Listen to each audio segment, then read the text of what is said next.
Raúl, buenas tardes. ¿Qué tal, Julio? Buenas tardes, ¿cómo estás? Un saludo a ti y a tu auditorio. Gracias, Raúl. Nuevamente recurrimos a ti para tratar de tener un poco más de claridad acerca del más reciente de los comunicados que se han dado a conocer por parte del zapatismo. Me llaman la atención dos puntos y te pido, Raúl, que nos ayudes a tener un poco más de luz sobre este tema. Uno, el respaldo que da el zapatismo a participar en la próxima consulta sobre exservidores públicos. Dicen que lo hacen mirando hacia las bases y no hacia las élites. Este sería el primer punto, y el segundo, en una segunda intervención, si así lo gustas, Raúl, sería lo relacionado con este llamamiento a intelectuales, historiadores, activistas, para formar una discusión y, entiendo, para plantear alguna nueva forma de acción política. Pero sobre la consulta, ¿cómo van las cosas ahí, Raúl Romero? Muchas gracias, Julio. Bueno, lo primero que habría que decir sobre este tema es que este es el primer anuncio de una iniciativa más grande, que hay que esperar, hay que ser un poco pacientes en los espacios en los que participo, de redes de resistencia y rebeldía, de apoyo. Leímos este primer comunicado solo como la introducción a algo más grande que vendrá, ¿no? Y así lo dicen en el comunicado, una iniciativa nacional que arrancará con el llamado a participar en la así llamada consulta popular el 1 de agosto, a responder con el sí a la pregunta sobre si debe o no hacer algo para cumplir con el derecho a la verdad y a la justicia, ¿no? Entonces, es el punto de arranque, digamos, no solo de una iniciativa, sino también de una explicación que creo que los compañeros y compañeras del ZLN anunciarán más adelante, y habrá que leerla en ese sentido. El Raúl, esta es la primera ocasión en la que el zapatismo tiene, la primera ocasión en muchos años en la que el zapatismo tiene alguna forma de convergencia con una acción política propiciada por el obradorismo. Yo creo que hay que sacarla de ese debate, porque incluso los zapatistas, siempre invitándonos a releer o a sacar nuevas aristas, nos dicen que veamos la consulta ni siquiera como un momento final, ni siquiera como el punto de llegada, sino como el punto de comienzo, el punto de arranque para una nueva iniciativa. Incluso ellos dicen que pueda derivar en una comisión de la verdad y de justicia para las víctimas, ¿no? Entonces, lo hemos leído así como en 2016 se eligió a Marichuy como parte de la vocera del Congreso Nacional Indígena para participar en el proceso electoral, y para de ahí arrancar una campaña que visibilizara la violencia contra los pueblos originarios, sin que eso significara precisamente legitimar el aparato electoral, volverse un partido político, aspirar al poder y todo esto. Vemos también, o al menos lo que estamos leyendo algunos desde acá, es que vemos también que los compas están identificando la consulta como un momento para arrancar una campaña mayor, una iniciativa nacional que nos permita articularnos a muchas organizaciones de derechos humanos, organizaciones de víctimas, hacia algo mayor. Y ahí no sé si el obradorismo estaría en ese sentido, porque el obradorismo se ha caracterizado por confrontar, desprestigiar, anular a los movimientos de víctimas, incluso colocándolas dentro del campo de los conservadores, como ha sido su característica. Entonces, no estoy seguro, por eso, que la lectura vaya en el mismo sentido, sino más bien en abrir un nuevo frente de lucha, un nuevo campo de lucha que dispute también y que ponga al centro a las víctimas de la guerra que estamos viviendo, de las guerras que estamos viviendo, porque creo que además también hay que decir que no son la guerra contra el narcotráfico, como se le ha llamado así, sino también las víctimas de la guerra sucia o del terrorismo de Estado, como dicen, que son los crímenes del pasado y del pasado reciente, decimos también nosotros. Valdría preguntarnos si en este pasado también está Samir Flores, si también está Pedro Simón, y si también están todas las víctimas de los pueblos originarios que han sido asesinados de 2018 hacia acá. Para nosotros así sería. Bien, Raúl Romero, y respecto a esta convocatoria que está inscrita en un proceso del cual apenas se está dando el primer paso, pero pues a mí me parece, con perspectiva política, que lo que se está planteando es un llamado para formar, tanto lo que se dice ahí, un frente por la vida, pero que me parece que será una discusión amplia que pretenda organizar un frente político, intelectual y de activismo frente a algunas políticas del gobierno federal actual, que se entiende, o ha dicho el propio zapatismo, que van en contra de esa lucha por la vida? Yo creo que hay que poner, Julio, también el contexto de las continuidades.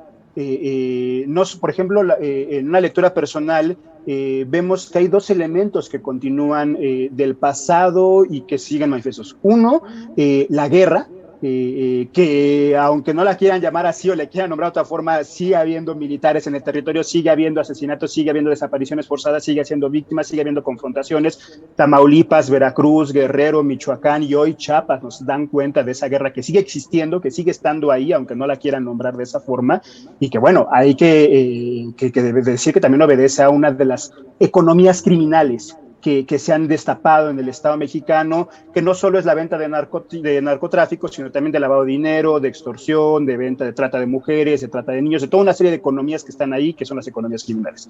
Y dos, las economías extractivas, que son también parte de esta línea de continuidades, ¿no? Todos los proyectos del Tratado de Libre Comercio, del Plan Puebla-Panamá, del Proyecto Integral, o sea, todos estos proyectos que son parte del pasado siguen y se mantienen. Y que me parece que hay una relectura que nos invita al zapatismo a hacer ahí de la lucha por la vida y de entender al capitalismo como un proyecto de muerte que precisamente pone en jaque no solo a la vida misma, a los cuerpos, a las personas, sino también a los territorios y a las comunidades de los pueblos originarios. Entonces, hay una redefinición ahí de lo que ellos han llamado la guerra capitalista, que converge mucho con lo que otros filósofos han hablado sobre la necropolítica, ¿no? De cómo este capitalismo pone en jaque la vida misma y que, bueno, con la pandemia se ha caracterizado. Entonces, abrir este frente de la lucha por la vida me parece fundamental, pero además me parecen dos elementos que hay que destacar. El tema de la verdad y la justicia y la memoria creo que ha estado siempre en la agenda del zapatismo, al menos algunos lo hemos identificado así, desde aquellas convergencias con los movimientos de víctimas de crímenes de la guerra sucia o de la guerra del terrorismo de Estado, pero también con los movimientos de víctimas del 5 de junio en la guardería ABC, del movimiento por la paz con justicia y dignidad, cuando se sumó a las movilizaciones, de Ayotzinapa precisamente en 2014 cuando estuvo, entonces de las madres buscadoras de Fundec, de Funden en Nuevo León, con muchas otras, incluso con organizaciones de mujeres víctimas de feminicidio, ¿no? Que han estado también presentes ahí. Entonces hay un acuerpamiento, entiendo yo, de entender esta defensa por la vida, no solo en el ámbito de lo territorial y de lo ambiental y de los derechos de los pueblos, sino también en el ámbito de la vida de las personas directamente que estamos viviendo esta guerra que hay que decirlo también, parece tener un recrudecimiento en las últimas semanas, en los últimos meses, y que al menos así se ha dado cuenta en los principales medios de comunicación. Raúl, por otra parte, bueno, pues está ya en Europa una parte de la delegación zapatista, están programando actividades, pero aún están en México una parte sustancial de esa delegación y sobre todo con problemas relacionados con que no se les están otorgando los pasaportes para viajar y que ahora, pues incluso en este desplegado lo manejan pues con la ironía típica de algunas redacciones del zapatismo, señalando pues que son los extemporáneos, que es el título que oficialmente le están dando a estos mexicanos que están solicitando pasaporte para ir a Europa. ¿Cómo está este tema, Raúl? Así es, Julio. Efectivamente, se ha hecho una denuncia constante de este racismo de Estado, de este racismo institucionalizado, en el que yo mismo tuve la oportunidad de entrevistar a dos mujeres zapatistas que acudieron a una oficina de la Secretaría de Relaciones Exteriores aquí en la Ciudad de México, en Tasqueña, y que al llegar les pedían actas de nacimiento, les cuestionaban por qué no se apellidaban igual que sus hermanos, les decían que por qué no hablaban español, de dónde iban a sacar el dinero para viajar a Europa porque eso era muy lejos. Es un racismo que se ha reproducido, que se reproduce desde el Estado mexicano, que está ahí, que ha anidado y que en esta ocasión ha perjudicado a los compañeros y compañeras del ZLN, pero también del Congreso Nacional Indígena. Tenemos información de que hay 62 personas que son parte de delegación de los extemporáneos, como tú bien llamas, de los inoportunos. Se llaman los extemporáneos porque tramitaron su acta de nacimiento después de haber nacido, y entonces la acta de nacimiento se dice que es extemporánea, ¿no? Y esa es la razón por la que la Secretaría de Relaciones Exteriores no quiere entregarles sus pasaportes, porque sus actas de nacimiento son extemporáneas, y como ellos buscaron en las definiciones, extemporáneo tiene que ver con inoportuno e inconveniente, y entonces dicen, sí, efectivamente somos una delegación de inoportunos e inconvenientes a las que el Estado mexicano les está negando el pasaporte, les está negando esta estadía. Es una composición de una delegación de personas choles, otziles, elzales, tojolabales, pero también de pueblos mayas, purépechas, rarámuris, otomís,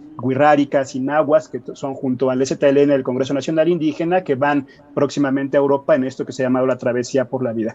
Y antes, justo en esto mismo, Julio, decir que en el mismo comunicado el subcomandante Moisés se refiere a la necesidad de hacer la consulta como hacerla extemporánea, de hacerla, que utiliza esta misma metáfora, ¿no? De hacerla inoportuna, de hacerla inconveniente, es decir, que sea el punto de arranque precisamente de algo mucho mayor que derive en este Frente por la Vida. Bien, Raúl. ¿En qué fase va la visita? Ya para agradecerte esta oportunidad de tener información y contexto de lo que está pasando. La delegación que está en Europa, ¿dónde está? ¿Qué está haciendo? ¿Qué actividades tiene en lo inmediato, Raúl? Si es que se sabe. Sí, el escuadrón 421, que es esta parte del escuadrón de 4 mujeres, 2 hombres y un Otroa, que viajaron en el barco La Montaña y que llegaron a Portugal, ha comenzado a trasladarse de Portugal hacia Francia. Ayer justo platicábamos hacia París, con algunos de los compañeros atravesando por los Pirineos, y han realizado hasta ahora solamente saludos, actos, pequeños actos que no han sido formalmente la travesía por la vida.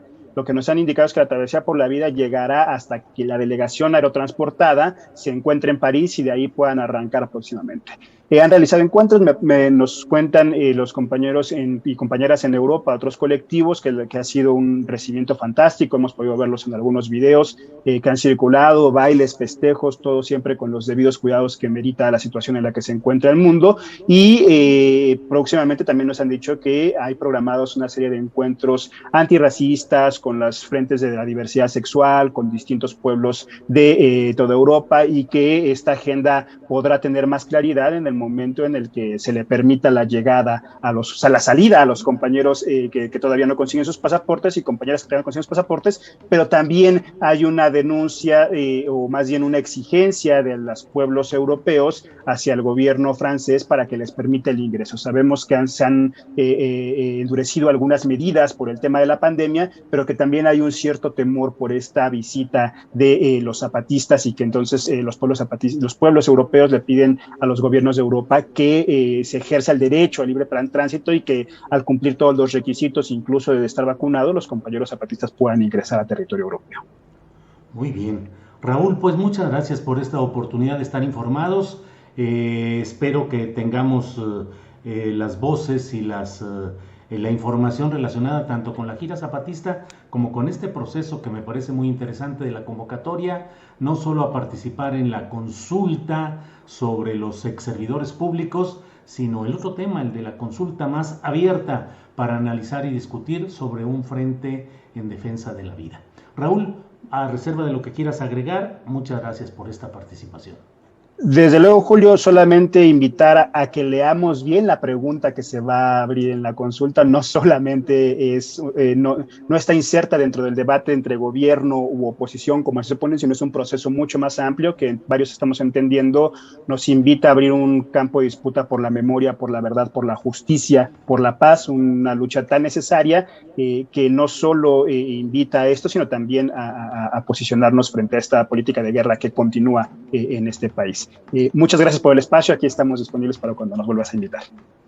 Bueno, Raúl, muchas gracias y hasta pronto. Gracias.